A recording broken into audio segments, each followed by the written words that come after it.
right, welcome back, everybody. And the votes are being counted. We will know shortly who is the nation's next president. All right, this is Politics and Profits. Joining me in studio at this time is a supporter, an activist of the Clinton campaign and the Democratic Party in general, Adam Sostrin. Adam, good to see you. That's correct. Thanks so much for having me. All right, so, as you know, most of the show has been very critical of Hillary Clinton. Yes. And we appreciate you being here. How does it make you feel as a supporter of Mrs. Clinton when you see all these stories coming on WikiLeaks that shows like shameless hypocrisy? Right. Well, I like that very, very leading question. It's sort of the drip that we've gotten with the WikiLeaks this election cycle. Everybody's hearing it. Of course, there's a candor problem with respect to the Hillary campaign, in addition to the Trump campaign. These things aren't When you say candor problem, you're referring to telling the truth. Right. Both of them, with respect to Democrats and Republicans, wish that both candidates were a little bit more, seemed a little bit more genuine. And then we have these two candidates, and so you have to think not so much about the candidates themselves, but about the parties and the thing that you want to be promoted. Okay, so when you see these things that must trouble you, correct? Okay, you're thinking big picture. That's correct. And also there's been polls done with respect to honesty and things like that. And Hillary is, sort of on par with what you see with other politicians. And there's so many things with respect to Trump, him being pro-choice, then him not being pro-choice. And we don't really know where he stands on so many issues. But that's not why you're supporting Hillary. That's correct. I'm supporting Hillary because we want a candidate that can... We don't want a candidate of the past. We don't want a populist to be president. We want somebody that's inclusive, not somebody that excludes people based on... And there you go. Inclusive. Latinos are needy. Catholics live in the medieval age. Blacks are just derogatory term. Hillary said she is a private and a public. And, I'm not trying to give you a hard time. I'm just trying to see how it feels to have these wonderful virtues, the beliefs that you have, and see your candidate mocking those. Right. Well, I mean, I could ask the same with respect to supporting Trump and all the things that we've heard from him. But you're not answering the question. We don't have... But what about you? Okay. We don't have perfect candidates. Okay. Because so that's how you handle it. So the requirement isn't that you have a perfect candidate in order to go out to the polls to vote. Otherwise, nobody's going to vote in an election. So these are sort of the cards that we've been dealt with. Okay. All right. So fair enough. So you've got a flawed candidate.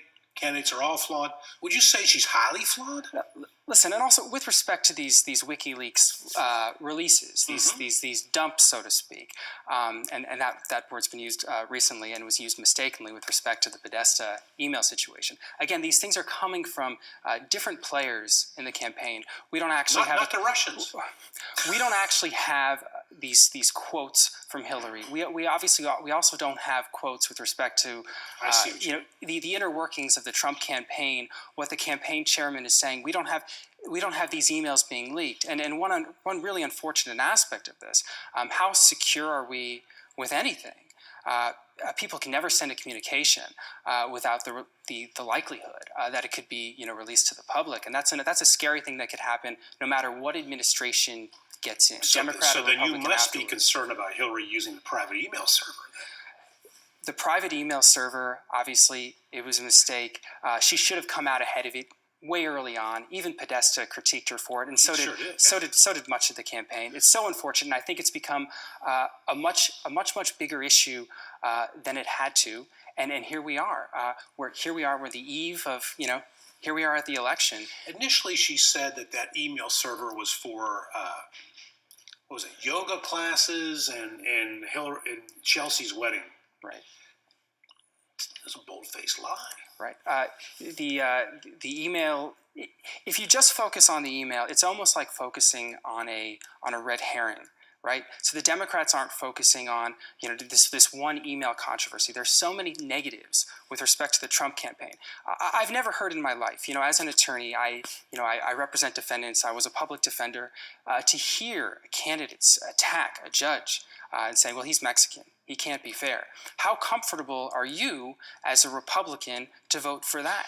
What's interesting about that, I did not like, oh my God, it was a poor choice of words. And then we come to find out, that that particular judge was on a political action committee or some political activist committee, which was in direct conflict with Donald Trump. That's where he should have focused his criticism. Hey, I'm agreeing with you when you say that we have flawed candidates. Right. It's the same thing with JFK, him being a Catholic. You can't, or a person who's Jewish. If Joe Lieberman's but how does I don't get the comparison here with. Well, the fact that you have a religion, does that mean you don't have an allegiance to the United States? No, your job is to be president of the United States, and that's everybody in the United States. And because somebody has an association, that does not mean that they can't be fair. That does not mean that this judge can't be impartial. That's what he's sworn to do. Okay, all right, yeah. Right. And the thing is, how comfortable are we with having a candidate that attacks people based on their race, a candidate that also wants to open up the libel laws, which is scary. Okay. We certainly don't want those things. First of all, he doesn't attack people based upon their race. That is a card that has been exaggerated by the left. We're going to have to leave it right there. But I just want to see how a supporter was living through these WikiLeaks and these revelations. Now, you'll be joining us on the other side of the break on part of our panel. Okay. All right. Thanks for having me. From the Bellatrix studio, I'm Rick Amato. We're back with the Triple P, the Politics and Profits panel, right after this.